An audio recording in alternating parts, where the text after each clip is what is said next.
We previewed this yesterday, and now the Supreme Court has heard oral arguments in Case versus Montana. It's a case tied to the Fourth Amendment. And it's a case that could redefine what's needed for police to enter your home without a search warrant.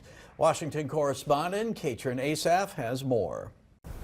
What's it take for an officer to determine there's an emergency and then enter into your home without a search warrant? For the Supreme Court, it's all about language, reasonable suspicion, objective reasonable belief, or probable cause.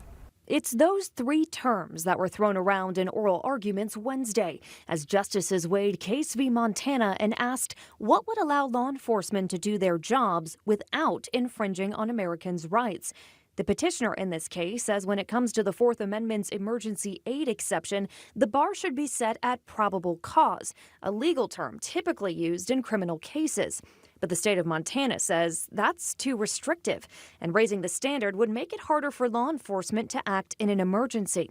The justices pitched a third term, not as restrictive as probable cause, not as vague as reasonable suspicion, but a standard already used from a previous Supreme Court ruling, objectively reasonable belief. The question is, what's the difference? What is it where a police officer would not have probable cause but can satisfy the Brigham City standard? Case's team says a rebrand is needed to clarify the standard and provide more guardrails for officers without a search warrant. But justices seemed concerned over changing the wording. They need to be able to look through the window and see him with a gun pointed to his head, or they need to see a dead body on the floor. What more did they need? Are we then inviting a carte blanche to say, don't think of more reasonable way or manner to enter?